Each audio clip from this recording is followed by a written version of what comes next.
Divorce en cascade des pasteurs et chrétiens, tels des païens, tels maîtres, tels disciples, quelle honte, c'est le thème qui nous intéresse depuis quelques semaines et nous vous savons très nombreux à nous suivre.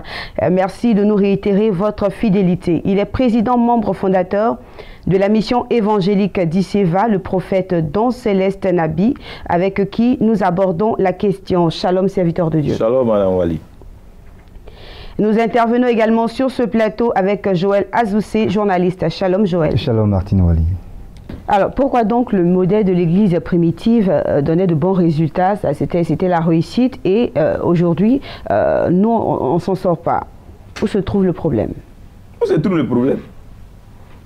Pour vous répondre, voici ce qu'a dit en son temps Howard Cleanbell.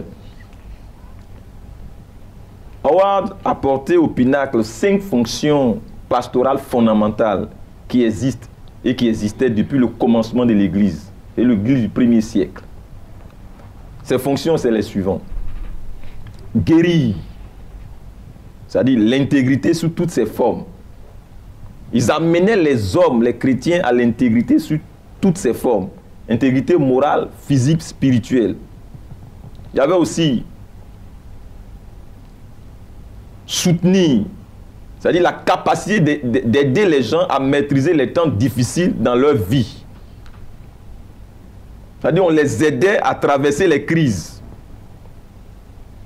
Il y avait aussi guider. Il fallait ôter la confusion de la vie des gens et leur donner un ensemble de croyances et un niveau de vie acceptable et agréable. Il y avait aussi réconcilier. Le fait de rétablir les rapports qui ont été brisés avec le Seigneur et avec le prochain. L'Église primitive faisait ce travail. Et enfin, élever, dans le sens d'éduquer. C'est-à-dire aider les gens à sentir la sécurité et la confirmation d'être aimés dans le corps de Christ. C'était ce rôle-là que jouait l'Église primitive. Au commencement, les pasteurs ont essayé, et d'ailleurs ils ont réussi à satisfaire les besoins des gens à travers la prédication, l'enseignement et le conseil. Pourquoi cela était possible? C'était possible parce qu'en moyenne, l'Église avait 70 fidèles. Ce n'était pas trop difficile pour le pasteur de prendre soin de ce nombre de personnes. Mais à notre époque, la multitude de membres dans les églises, couplée aux besoins terribles, croissants de la société moderne, tout ça fait que c'est très difficile pour un pasteur de satisfaire tous les besoins présents dans la vie des fidèles. Et justement, cela place un grand fardeau sur l'homme de Dieu ou sur la femme de Dieu. Mais le Seigneur Jésus-Christ, sa chance là, qu'est-ce qu'il a fait? Avant de monter au ciel, il a donné 5 ministères. Apôtres, prophètes, pasteurs, évangélistes, enseignants. Pour l'édification des saints et pour l'œuvre du ministère. N'oubliez pas cette expression d'Éphésiens 4. Tous les 5 ministères étaient et sont nécessaires dans la formation et la procuration d'autorité aux gens pour être efficace dans l'église locale. Parce qu'il est dit, pour l'édification des saints, pour l'œuvre du ministère. C'est-à-dire que les saints, les chrétiens, doivent être formés pour l'œuvre du ministère, pour être des ouvriers dans la maison de Dieu. Vous savez, Madame Wali, le saut à notre foi, c'est notre engagement. Le salut ou le fait d'être sauvé n'est que le commencement. Par conséquent, il est essentiel d'avoir ce que les gens appellent des laïcs. Mais le terme correct, ce n'est pas laïc. Le terme correct, c'est des ministres auxiliaires. Il est essentiel d'avoir des ministres auxiliaires, compétents, capables. Je dis que c'est des gens qui ne sont pas des pasteurs, mais qui sont compétents et qui sont capables d'assister le pasteur local à satisfaire les besoins des gens. Il faut à l'église ces personnes engagées dans la relation d'aide qui vont aider les chrétiens à grandir dans les choses du Seigneur, notamment dans la famille.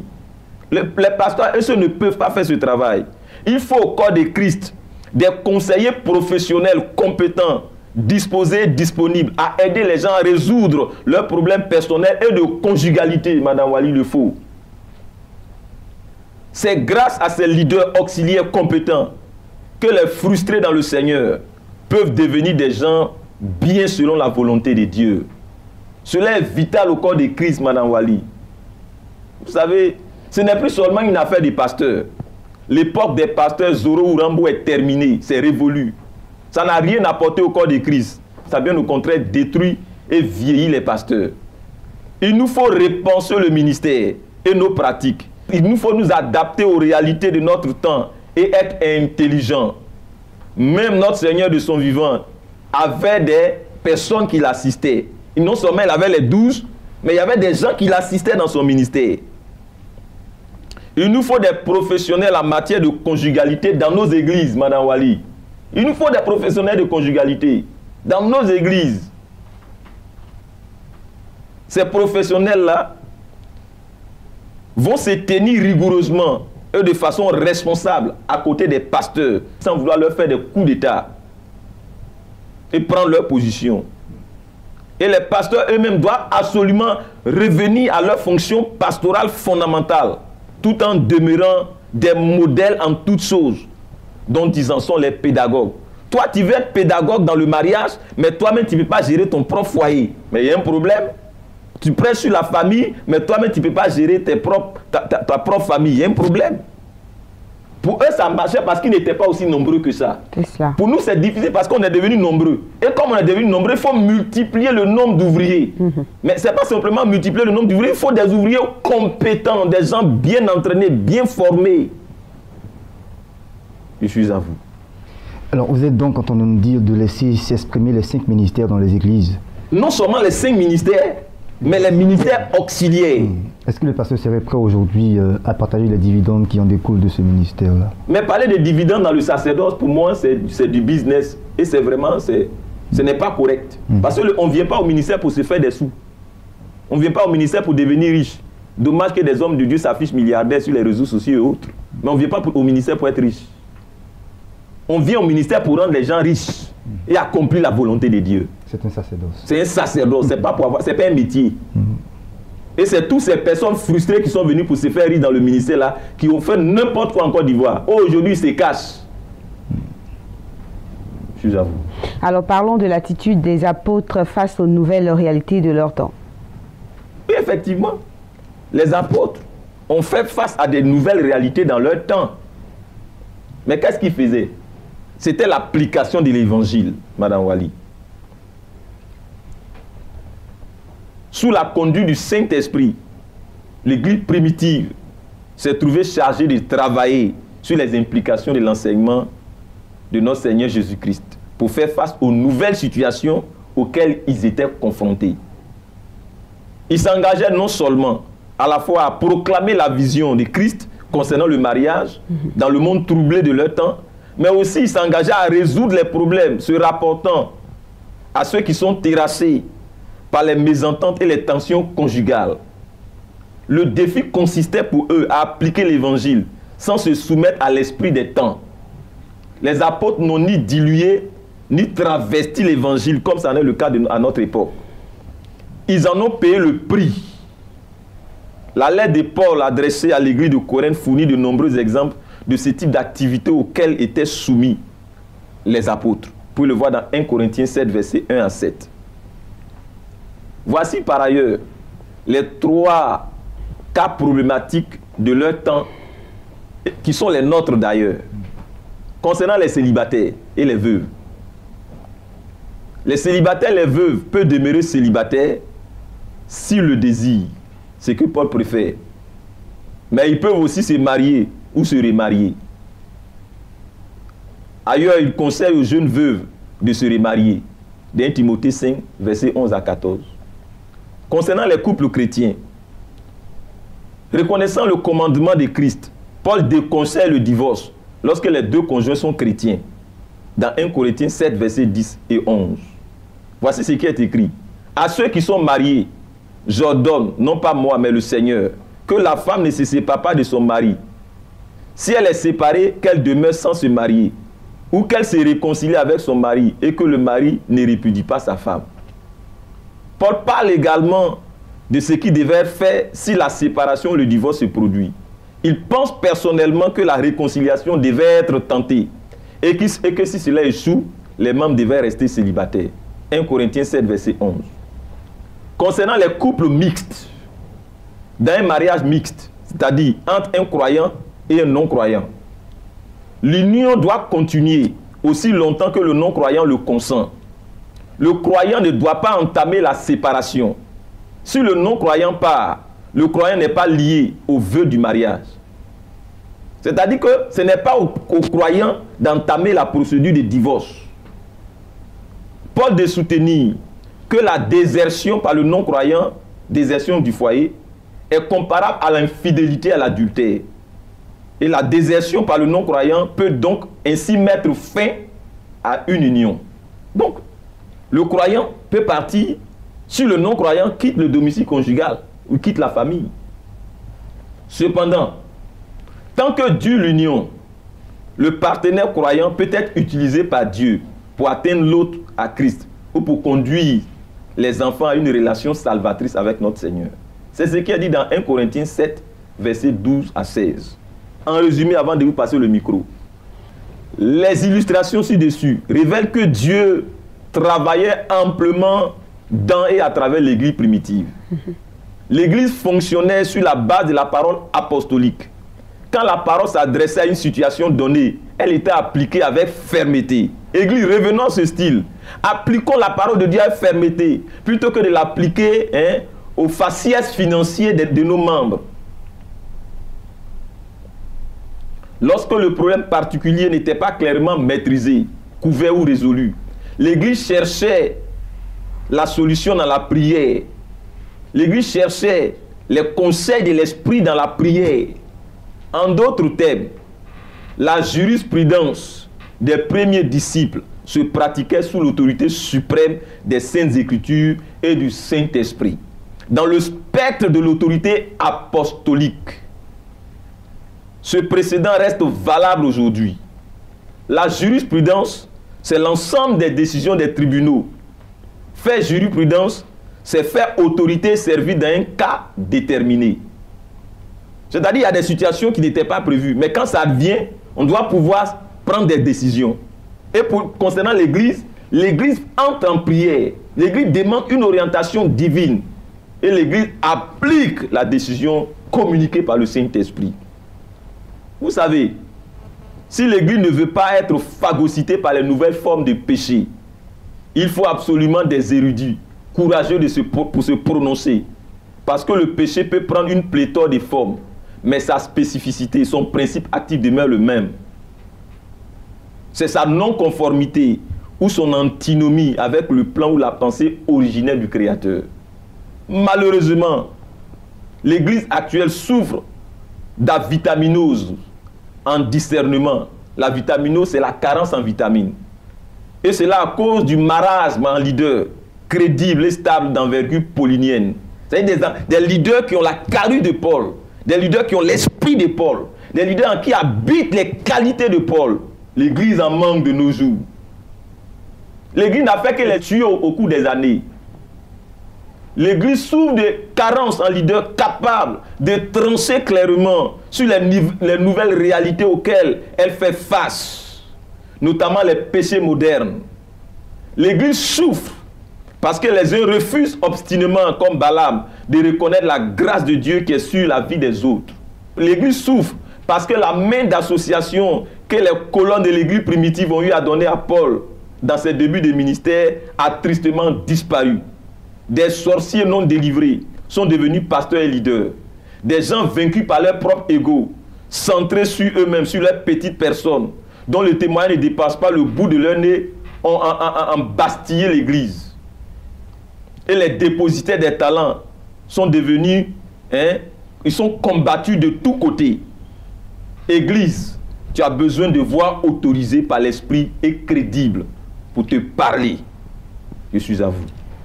Alors, je ne souhaiterais pas vous faire sortir de votre canevas, mais en parlant de jurisprudence, ça fait référence forcément à des cas. Alors, un cas très pratique, quelqu'un qui est polygame, qui rencontre le Seigneur, qu'est-ce qu'il devrait faire avec toutes ses femmes et ses enfants?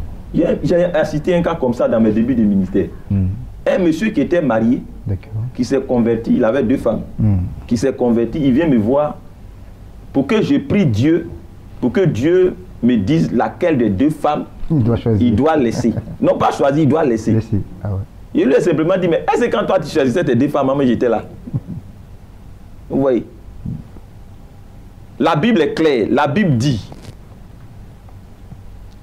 que le pasteur, le diacre, l'évêque, l'ancien, doit être mari d'une seule femme. Alors, sur la base de ce passage, les gens disent que la polygamie est autorisée pour tous ceux qui ne sont ni anciens, ni diacres, ni pasteurs, ni évêques. C'est pas ce que les Écritures disent. Hein. Pourquoi? Parce qu'en ce temps-là, il y avait des gens qui avaient déjà 2 ou plusieurs femmes qui se convertissaient. Ils sont effectivement sauvés. Mais en considérant le canon des Écritures, toi qui es polygame, qui as accepté le Seigneur, tu es sauvé, tu es chrétien, tu iras au ciel. Mais tu ne peux pas devenir diacre, tu ne peux pas devenir ancien, tu ne peux pas devenir évêque, tu ne peux pas devenir pasteur, tu ne peux pas devenir bishop.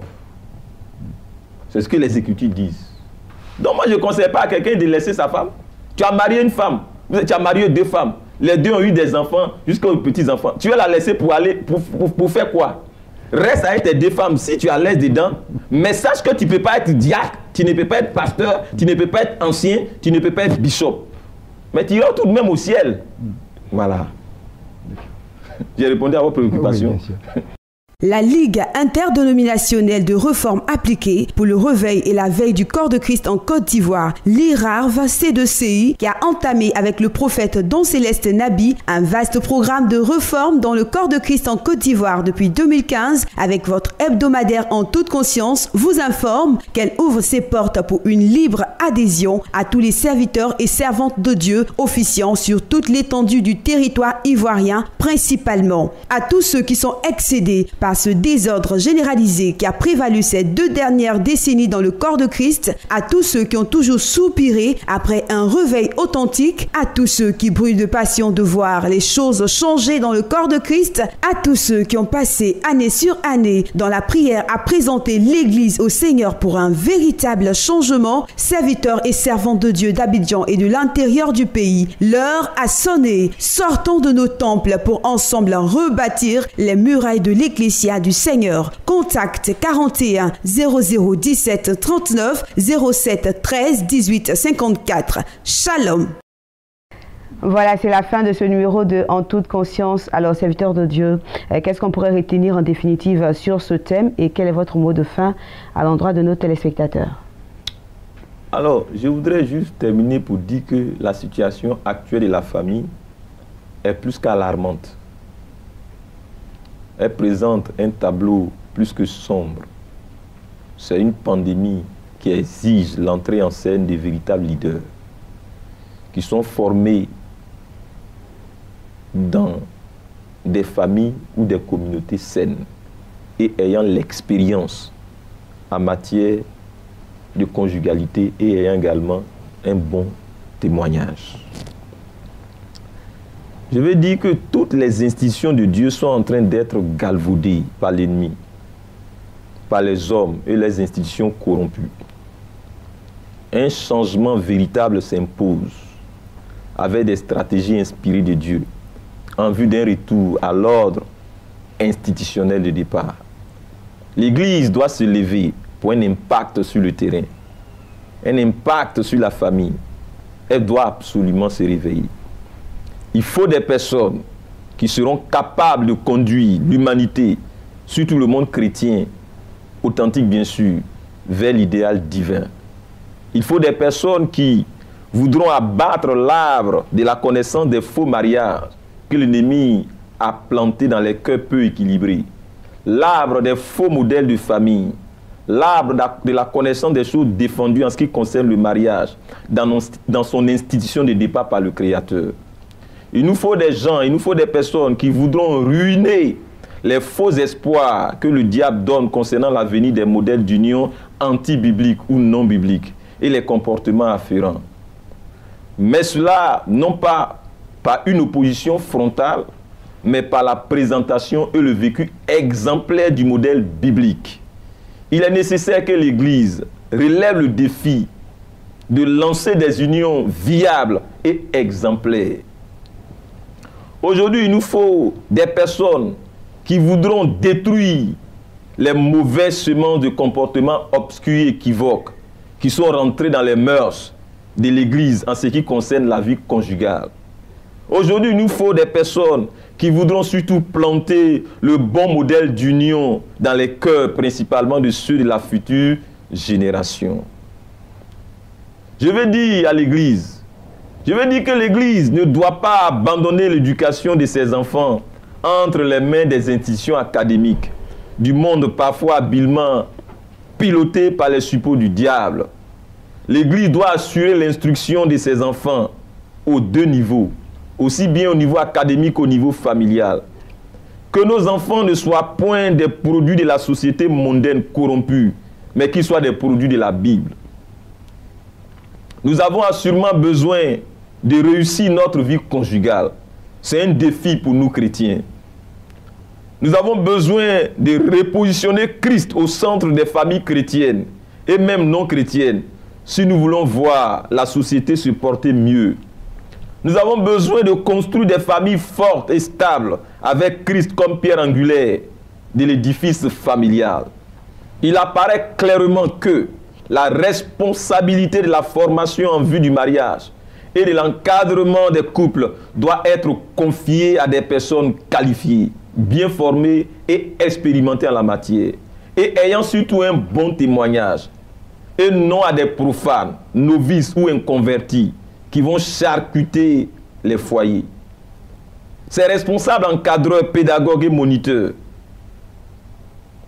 les personnes chargées des affaires familiales dans nos églises, principalement ceux que nous positionnons en position de leadership, ne devraient point être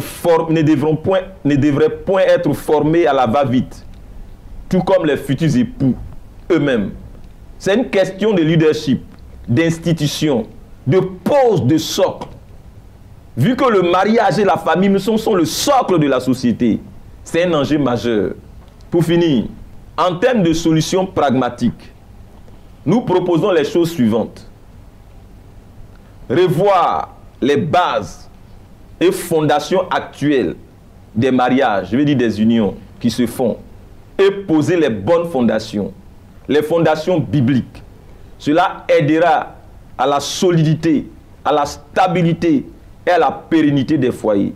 Deuxièmement, préserver les enfants de l'influence des idéologies, des valeurs et des comportements erronés, directs et indirects, qui formatent les hommes quant à leur compréhension et vision du mariage et de la famille. Et enfin, rétablir le mariage et la famille dans la vision de la foi chrétienne biblique en tant qu'institution divine. Quatrièmement, inculquer aux enfants dès le départ la vision et la perspective divine du mariage et de la famille. Les parents doivent s'y prendre tôt en la matière, sinon ce sera tard. Et enfin, cinquièmement, aider véritablement et profondément à la reconstruction et à la restauration des familles brisées et des unions en difficulté, afin de ne pas laisser à l'ennemi la possibilité nocive d'exploiter ces modèles dysfonctionnels en les multipliant comme normes. Je le dis, l'Église ne doit donc pas traiter la question de la famille et du mariage à distance ni à la légère. Elle ne doit pas seulement que se pencher sur le côté festif et solennel, ni se livrer à la condamnation par application de la politique du cancer en cas de dysfonctionnement tel le cas des divorces. Vous savez, sans faire l'apologie malsaine des séparations, l'Église ne devrait pas faire fi des réelles souffrances qu'endurent les familles et foyers d'aujourd'hui. Elle doit éviter la politique de l'autruche pour s'investir véritablement dans les familles et dans les vies conjugales, pour l'édification des familles naissantes et celles à naître, pour la fortification des familles existantes déjà. Elle doit contribuer à confronter les réalités quotidiennes des familles, car mieux les familles se porteront, mieux l'Église se portera et mieux la société ira. Il faut absolument revoir les conditions et conditionnalités pour l'ordination des pasteurs. Si nous voulons des communautés saines et une société saine, car si les prémices sont saintes, la masse le sera aussi. C'est ce que dit Romains 11, verset 16. Et les prémices, c'est vous, les pasteurs. Les prémices, c'est vous, les guides religieux. Les prémices, c'est vous, les formateurs en vue du mariage. Les prémices, c'est vous, les législateurs constitutionnalistes. Les prémices, c'est vous, parents. Il vous faut positionner la famille au premier plan avant toute chose. Il vous faut statuer sur la situation familiale en tant que priorité des priorités. Juristes, mettez la question et le dossier de la famille au rang de vos minutes les plus précieuses. À vous, pasteurs, qu'il soit clair dans votre entendement que c'est la famille d'abord et non le ministère. Qu'il soit clairement établi dans votre esprit et compréhension des choses que jamais le ministère ne passera avant la famille.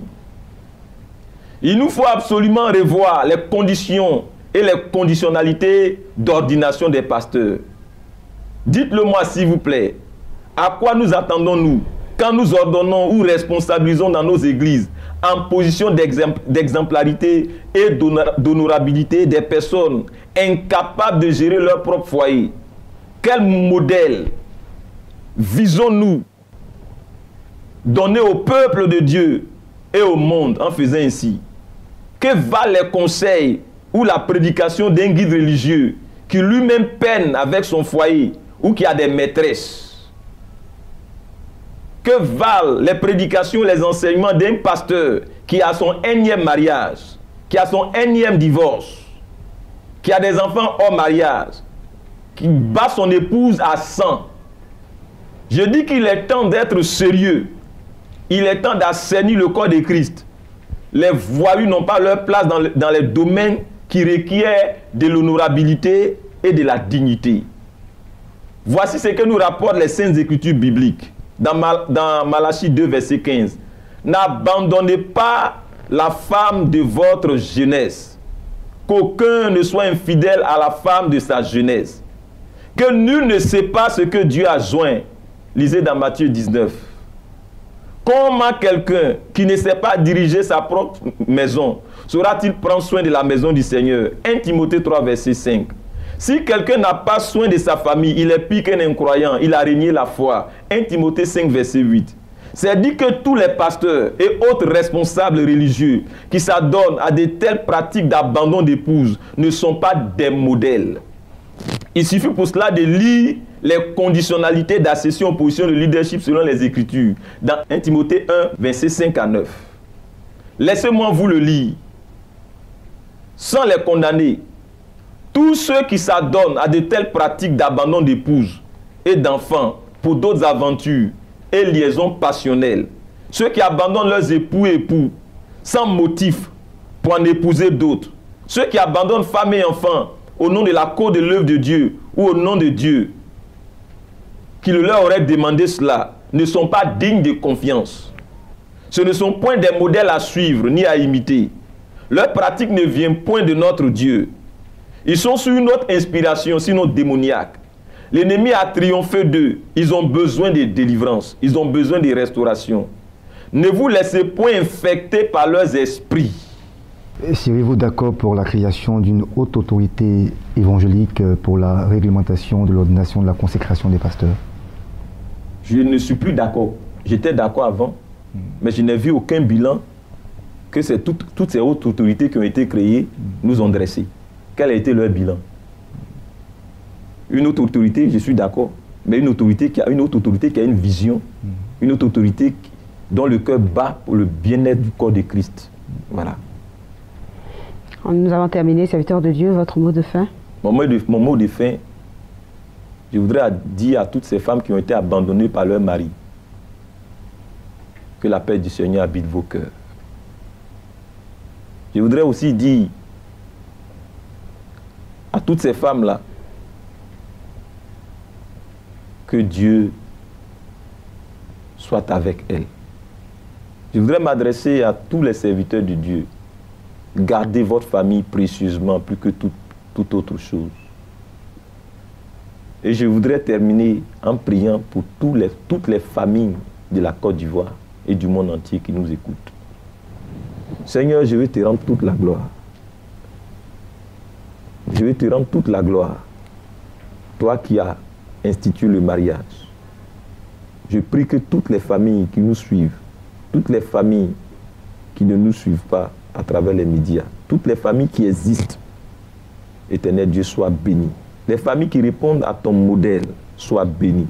Que les familles qui passent par des temps de difficultés soient restaurées. Que ta paix vienne habiter toutes les familles. Je vais te rendre toute la gloire, Seigneur. Que toutes les unions qui sont en train d'être brisées soient reconstruites.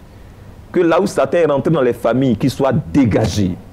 Que les familles en dislocation se reconstituent, Seigneur. Je veux bénir ton nom. Je vais te rendre toute la gloire. Au nom de notre Seigneur Jésus-Christ. Donne à ceux qui aspirent au mariage, à celles qui aspirent au mariage, la grâce de la vie conjugale. Je vais te rendre toute la gloire au nom de Jésus-Christ. Amen. Amen, dira-t-on. Et c'est la fin de ce numéro de En toute conscience. Merci à vous, serviteurs de Dieu, pour votre intervention. Merci à vous également, Joël Azoussé, pour votre collaboration. Voilà. Alors, un changement véritable s'impose, mais non sans le concours de l'Église pour des unions durables et viables, pour dire comme l'homme de Dieu. Il faudrait que l'Église redevienne un modèle et non un sujet de scandale là, relativement donc à la vie conjugale. On se retrouve très très bientôt avec un autre thème sur ce même plateau. Portez-vous bien, que le Seigneur vous garde. Shalom. Shalom.